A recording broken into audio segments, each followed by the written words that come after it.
नमस्कार, आप देख रहे हैं हमर छत्तीसगढ़। मैं हूं ललित प्रजापति। शुरुआत चेतावनी भरी खबर के साथ। रायपुर से बड़ी खबर आपको बता दें, छत्तीसगढ़ में भारी बारिश को लेकर चेतावनी जारी की गई है। 10 जिलों में बारिश को लेकर अलर्ट जारी किया गया है। मौसम विभाग की तरफ से ये येलो अलर्ट जारी किया गया। सरगुजा, जशपुर, कोरिया, सूरजपुर, बलरामपुर, पेंड्रा, बिलासपुर, कबीरधाम, बस्तर, सुकमा, इन तमाम जगहों पर भारी बारिश को लेकर येलो अलर्ट जारी किया गया है।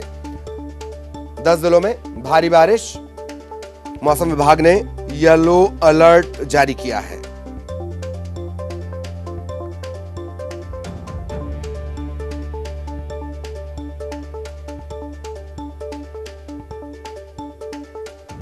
बड़ी खबर रायपुर से।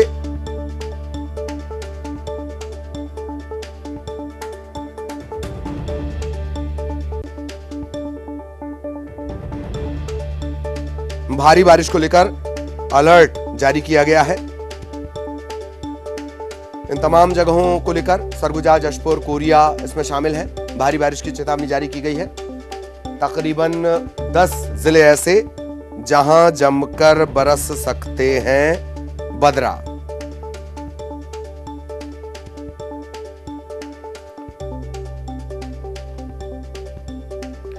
बिलासपुर, कबीरधाम, बस्तर, सुकमा,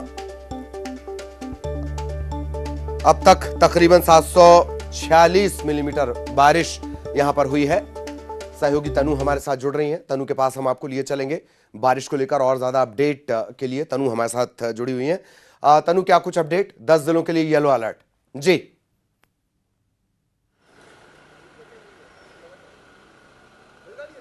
जी बिल्कुल, देखिए प्रदेश में रायपुर समेत 10 जिलों के लिए येलो अलर्ट जारी किया गया है। आगामी 48 घंटे में प्रदेश के इन जिलों में भारी बारिश हो सकती है और बारिश के प्रभाव से प्रदेश में अधिकतम तापमान में कोई विशेष परिवर्तन होने की संभावना नहीं है। मौसम विभाग के मुताबिक लगातार छत्तीसगढ़ में बारिश की संभावना बनी हुई है। बीते दिनों प्रदेश के रायपुर, दुर्ग और बिलासपुर संभाग के कई जिलों में हल्की मध्यम वर्षा जो है वो दर्ज की गई है, जिससे प्रदेश में अधिकतम तापमान 35.9 और न्यूनतम तापमान 22.1 जो है वो दर्ज की गई है। और लगातार हो रही इस बारिश से प्रदेशवासियों को भी अभी गर्मी से राहत मिली है। इसके साथ ही मौसम विभाग ने आज रायपुर, जशपुर, गरियाबंद, रायगढ़ समेत कई जिलों के लिए अलर्ट जारी किया है और इन जिलों में भारी वर्षा होने की संभावना है। मौसम विभाग का कहना है कि छत्तीसगढ़ में इस समय एक साथ 4 सिस्टम जो है वो एक्टिव है, जिसके चलते अगले 2 दिनों तक छत्तीसगढ़ में भारी बारिश हो सकती। जी चलिए, बहुत बहुत धन्यवाद तनु इस तमाम जानकारी के लिए। सहयोगी तनु विस्तार से जानकारी दे रही थी। अगली बड़ी खबर भी रायपुर से। प्रदेश में सरकार बनाने को लेकर बीजेपी का बिग प्लान, विजय संकल्प यात्रा निकालने की तैयारी में है भाजपा। यात्रा को लेकर बीजेपी संगठन की योजना तैयार है। दूसरे सप्ताह में पार्टी विजय संकल्प यात्रा निकाल सकती है। बस्तर और सरगुजा में एक साथ विजय संकल्प यात्रा निकलेगी। खास बात ये, शुभारंभ में केंद्रीय गृह मंत्री अमित शाह और यात्रा के समापन समारोह के मौके पर प्रधानमंत्री नरेंद्र मोदी इसमें शामिल हो सकते हैं। विजय संकल्प यात्रा पार्टी निकाल सकती है बस्तर और सरगुजा।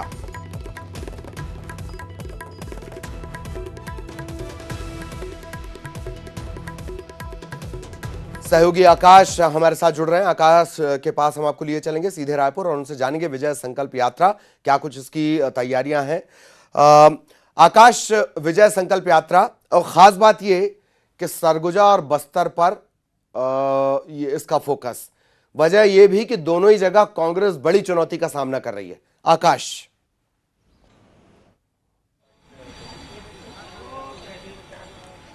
जी बिल्कुल, भाजपा संगठन का बस्तर और सरगुजा क्षेत्र पर फोकस है। इसके चलते वह विजय संकल्प यात्रा निकालने वाली, इसका पूरा खाका तैयार कर लिया गया है। अभी अमित शाह हाल ही में जो आए थे, पिछले दिनों बैठक हुई है, उसमें संगठन को निर्देश दिए हैं।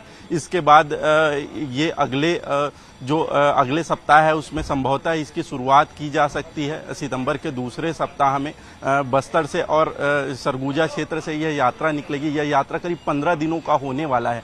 अभी अमित शाह ने जो आरोप पत्र पेश किए हैं या आरोप पत्र का एक नमूना भी इसके साथ होगा। लोगों के सामने यह कांग्रेस सरकार की जो सफलताएं हैं उनको बताएंगे। सीधे तौर पे यह यात्रा मान सकते हैं कि छत्तीसगढ़ को जीतने की एक तरीके से भाजपा संगठन की कवायद है। हालांकि अभी इसमें आधिकारिक रूप से घोषणा नहीं की गई कि कौन से तारीख को यह यात्रा निकलेगी, लेकिन जल्द ही यह यात्रा निकाली जाएगी। इसके लिए संगठन के तमाम बड़े नेताओं को कह दिया गया है। जी चलिए, बहुत बहुत धन्यवाद आपका इस तमाम जानकारी के लिए। सहयोगी आकाश विस्तार से जानकारी दे रहे थे। अगली बड़ी खबर रायपुर से। रमन सिंह ने सीएम भूपेश बघेल पर निशाना साधा है।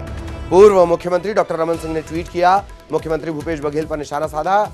जब अमित शाह ने कहा भ्रष्टाचारियों को उल्टा लटका देंगे, तब प्रदेश के भ्रष्टाचारियों के संरक्षक दाऊ कहते हैं जेल भेजने से ज्यादा और क्या कर लेंगे। अब इतना तो स्पष्ट है, चाहे जेल जाना पड़े, छापे पड़े, भूपेश की भ्रष्ट सेना छत्तीसगढ़ महतारी को लूटने का काम नहीं छोड़ेगी।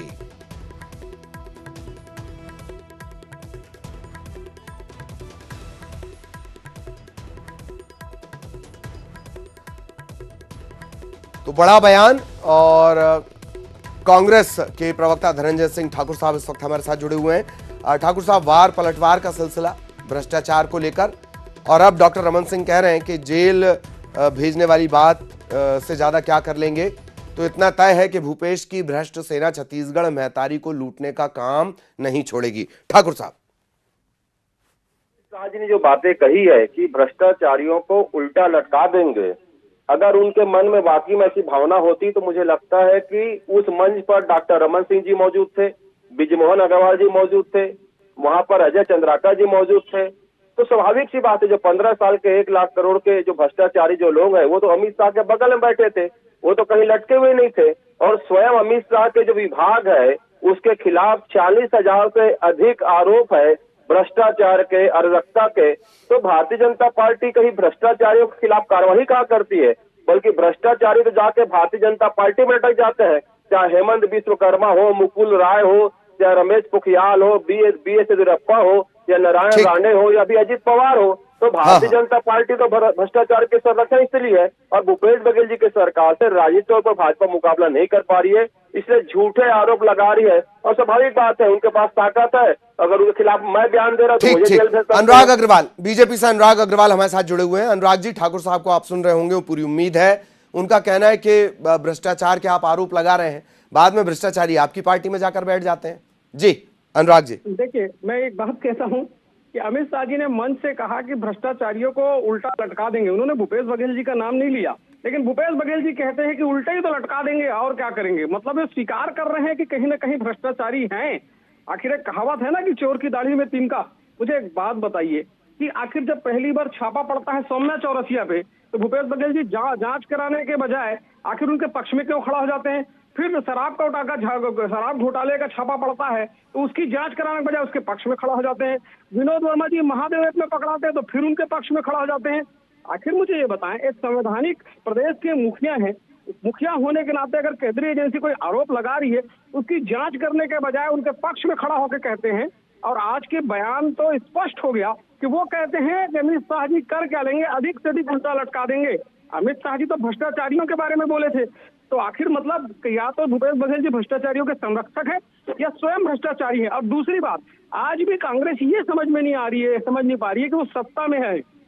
अभी कांग्रेस के प्रवक्ता ने आरोप लगाया कि भारतीय जनता पार्टी के कार्यकाल में बहुत सारे भ्रष्टाचार हुए। 4.5 और 5.5 साल निकल गए आपकी सरकार को। मुझे बताइए ना, अधिकारी उस समय के आपके पास है, सारी फाइलें आपके पास पड़ी हैं, एक भी मामला बताइए जिसमें आपने आरोप सिद्ध किया हो या FIR दर्ज की हो। आखिर किसी भी प्रकार का कार्रवाई न करना बताता है कि बहुत पाक साफ निकला है भाजपा का कार्यकाल। ठीक, मैंने आप दोनों के नरेंद्र मोदी से सवाल और जवाब दोनों सुने। अरे भैया, नरेंद्र मोदी के पास रमन सिंह की फाइल है, क्यों जांच नहीं कर रहे हैं? क्योंकि पूरी भाजपा उस चोरी में शामिल थी, उस चावल चोरी में पूरी भाजपा शामिल थी। अमित शाह खुद भ्रष्ट है, नरेंद्र मोदी खुद भ्रष्ट है, और नरेंद्र मोदी भ्रष्टाचारियों का सरगना है। अमित शाह सरगना है भ्रष्टाचारियों का। ठीक है, चलिए बहुत बहुत धन्यवाद धनंजय जी, अनुराग जी, बहुत बहुत धन्यवाद आप दोनों का हमारे साथ जुड़ने के लिए। तो लगातार आरोप प्रत्यारोप के दौर चल रहे हैं, वो आपने अभी सुना। अभी छत्तीसगढ़ में चुनावी साल में बीजेपी कांग्रेस के बीच घमासान चरम पर पहुंचने लगा है। बीजेपी की तरफ से केंद्रीय गृह मंत्री अमित शाह ने बघेल सरकार के खिलाफ आरोप पत्र जारी किया। उससे पहले कांग्रेस ने बीजेपी के खिलाफ आरोप पत्र जारी किया। कांग्रेस के आरोप पत्र के 2 बिंदुओं को लेकर बीजेपी हमलावर है और कांग्रेस को हिंदू विरोधी बता रही है। इन सब के बीच तमिलनाडु के मुख्यमंत्री के बेटे के हिंदू विरोधी बयान ने आग में घी डालने का काम किया। बीजेपी का कहना है कि कांग्रेस शुरू से हिंदू विरोधी रही है। जो वहां के मुख्यमंत्री के बेटे हैं उदयनिधि, उन्होंने कहा कि हिंदू धर्म मलेरिया, डेंगू और कोरोना जैसा है, इसको खत्म करना चाहिए। ये कांग्रेस पार्टी की सोच है और उसी कांग्रेस पार्टी की सोच की छत्तीसगढ़ में अगुवाई करने वाले कोई है तो भूपेश बघेल हैं।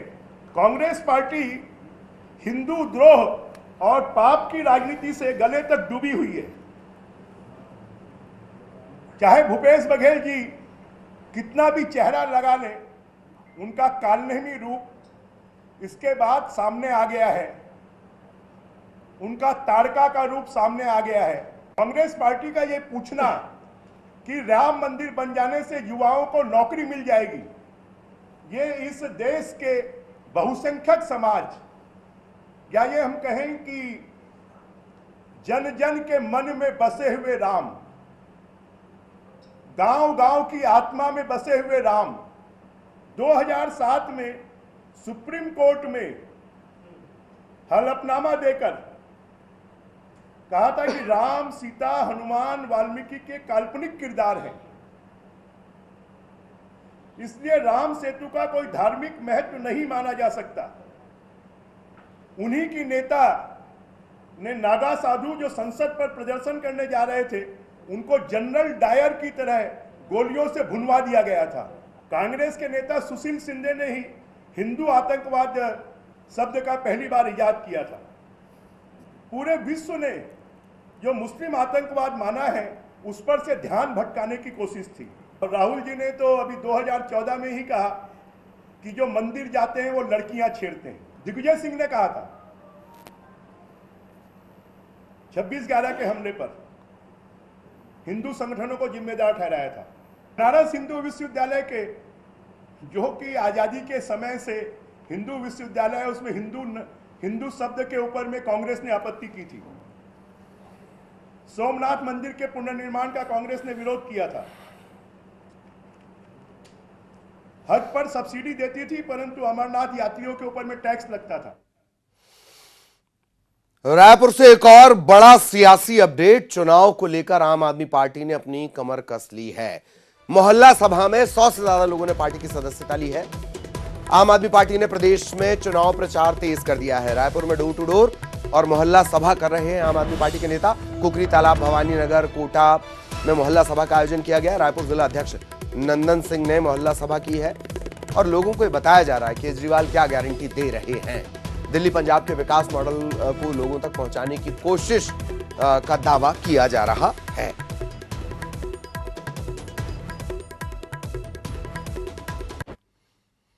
और अब रायपुर से बड़ी खबर। नगर निगम जोन 3 कार्यालय का बीजेपी आज घेराव करने जा रही है। दोपहर में शंकर नगर समुद्र मंथन उद्यान के पास ही प्रदर्शन किया जाना है। शहर में पानी, बिजली, सड़क, नाली, इसकी व्यवस्था को लेकर यह पूरा प्रदर्शन होगा। रायपुर को गड्ढापुर बनाने का आरोप बीजेपी की तरफ से लगाया गया है।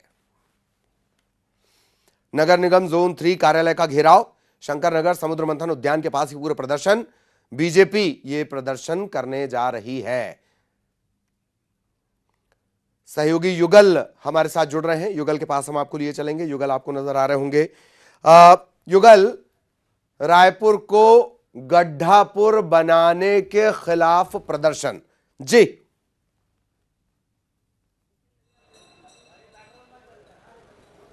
देखिए ललित, आपको याद होगा और हमारे तमाम दर्शकों को भी याद होगा कि जब बीजेपी की शासन थी तो बिलासपुर में सीवरेज निर्माण को लेकर के किस तरह से वहां पर गड्ढा खोदा गया था और खामियाजा भुगतना पड़ा प्रदेश के कद्दावर मंत्री रहे जो अमर अग्रवाल, उसको हार का सामना करना पड़ा था। कमोबेश हालात राजधानी रायपुर में इसी तरह के हैं। ये हम नहीं कह रहे हैं, जो आम लोग हैं वो कह रहे हैं। बीजेपी लगातार आरोप लगा रही है और सामान्य नगर निगम की सामान्य सभा की बैठक में एक जवाब भी आया था कि राजधानी रायपुर में 1666 है वो गड्ढे हैं और उसे सितंबर आखिरी तक भर लिया जाएगा। मतलब यही है कि चारों तरफ निर्माण कार्य चल रहा है, विकास की काम चल रहे हैं, ऐसे में सड़कों की खुदाई हुई है और इसके साथ ही साथ अभी डेंगू भी राजधानी रायपुर में पनपा हुआ है, फैला हुआ है। साथ ही साथ पानी की समस्या है,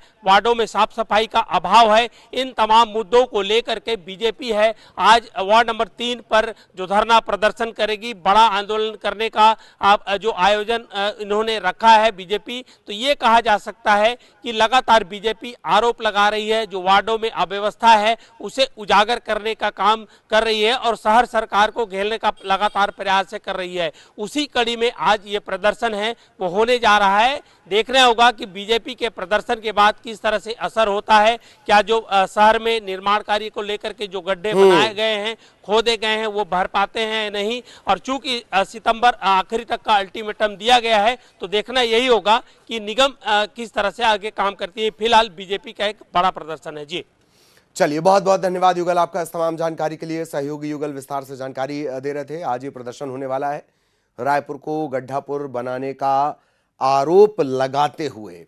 अगली बड़ी खबर दुर्ग से है। हड़ताली डॉक्टर्स और नर्सों पर कार्रवाई की तलवार लटकी हुई है। जिले में 30 डॉक्टर्स और 143 नर्सों पर यह कार्रवाई हो सकती है। कलेक्टर ने इस कार्रवाई के लिए डायरेक्टर हेल्थ को एक पत्र भी लिखा है। नोटिस के बाद भी हड़ताली स्वास्थ्य कर्मचारी काम पर नहीं लौटे हैं। इसे लेकर कार्रवाई करने को लेकर कलेक्टर ने डायरेक्टर हेल्थ को पत्र लिखा है। जगदलपुर में कार्रवाई हो चुकी है, बलौदाबाजार में कार्रवाई हो चुकी है। इसके अलावा कई और जिले वहां पर भी कार्रवाई हो चुकी है। जो हड़ताली कर्मचारी थे उनकी बर्खास्तगी से निलंबन तक की कार्रवाई हो रही है और अब दुर्ग में भी कार्रवाई की तलवार लटकी है स्वास्थ्य अधिकारियों और कर्मचारियों पर। बीती 21 तारीख से ये लगातार प्रदर्शन कर रहे हैं अपनी 5 सूत्रीय मांगों को लेकर। वेतन विसंगति से लेकर बॉन्ड के टाइमिंग तक इसमें शामिल हैं। सहयोगी मिथिलेश हमारे साथ जुड़े हुए हैं। मिथिलेश, पूरी जानकारी विस्तार से। 30 डॉक्टर्स, 143 नर्स। ललित, ये जो पूरा जो कार्रवाई है वो इनके हड़ताल पर जाने को लेकर कई बार नोटिस भी दिया गया, लेकिन इन पे कोई असर नहीं पड़ा। तब अब जो सक्षम अधिकारी हैं कलेक्टर के पास में जब रिपोर्ट पहुंची थी, उन्होंने स्वास्थ्य विभाग को ये कार्रवाई के लिए निर्देशित किया है, वहां से अनुमति मांगी है। तो इस तरह से आज 143 नर्स और जो चिकित्सक हैं उन पर ये कार्रवाई गिर सकती है। आने वाले समय में देखना होगा कि किस तरह से कार्रवाई की जाती है, लेकिन निश्चित रूप से जैसे ही इनको बार बार ये कहा जा रहा था कि वे अपने काम पर वापस आए, क्योंकि महत्वपूर्ण विभाग होता है स्वास्थ्य विभाग, जो जिनसे कई जिंदगियां जुड़ी होती है उनको, लेकिन कोई असर नहीं पड़ा। तब ये इस तरह की कार्रवाई के लिए निर्देशित किया गया है। जी चलिए, बहुत बहुत धन्यवाद मिथिलेश इस तमाम जानकारी के लिए। अंबिकापुर का लुंड्रा विधानसभा का घघरी गांव आज भी कई सुविधाओं के लिए तरस रहा है। इस गांव में लोग सड़क, पानी, बिजली की समस्याओं का सामना कर रहे हैं, लेकिन ध्यान देने वाला कोई नहीं है। ना कोई मंत्री, ना नेता। गांव के लोगों का कहना है कि चुनाव के वक्त विकास का वादा किया जाता है और जीतने के बाद क्षेत्रीय विधायक हालचाल तक पूछने नहीं आते हैं। आपातकालीन स्थितियों में एम्बुलेंस गांव तक नहीं पहुंच पाती है। लुंड्रा के विधायक ने प्रशासकीय स्वीकृति का इंतजार बताते हुए जल्द सड़क बनाने की बात कही है। हमारे यहाँ तो मुख्य तो सड़क का ही है, जो पिछले साल हम लोग शुरुआत किए थे चंदा करके, उसी से बना है। उसमें आज तक इसमें तो थोड़ा मोड़ा ये मुरम गिर गया है और बाकी जगह बस्ती में जाते हैं उसमें और बहुत चलने लायक भी नहीं है। बरसात में तो पूरा कीचड़ हो जाता है और गाड़ी उड़ी तो घुसबे नहीं करता है उसमें। मेरे गांव में बिजली का, रोड का है ना, ये आज ये भारत देश को आज़ाद हुए मतलब 75 साल हो गया, लेकिन रोड का हाल मतलब एक भी मतलब काला नहीं हुआ है। डामरीकरण मतलब हो भी नहीं किया है। हम लोग जब से हम लोग जान रहे हैं तब से चलने लायक नहीं रहता है। इसमें कितना आदमी गिर जाते हैं, इसमें कितना स्कूल के लड़का लोग चलते हैं और किसान लोग बीच आने जाने करते हैं, लेकिन ये चलने योग्य नहीं रहता है। पानी आता है तो अभी सूखा है तो कुछ चलने लायक बन रहा है, पानी आने के पश्चात इसमें चलने लायक नहीं रहता है रोड।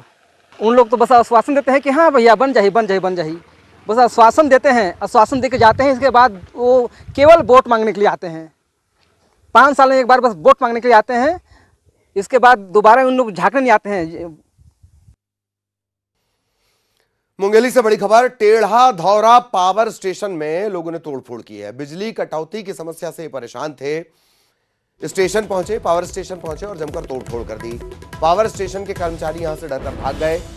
हास्टरपुर थाने में उपद्रवियों के खिलाफ मामला दर्ज किया गया है। इस तोड़फोड़ की घटना के बाद पूरे इलाके में फिर बिजली गुल है।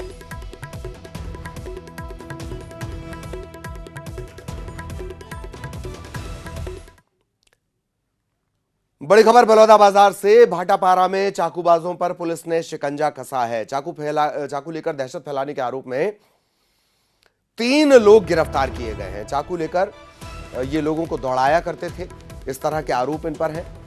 परशुराम वार्ड नाका नंबर 1 के पास की घटना है। भाटापारा शहर थाना क्षेत्र लगता है।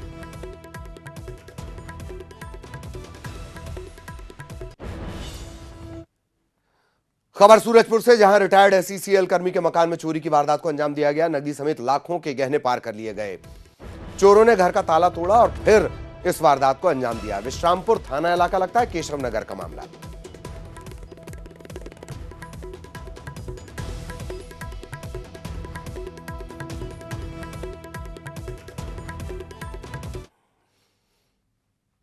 और इसी के साथ हमारे छत्तीसगढ़ में फिलहाल इतना ही। खबरें जारी रहेंगी।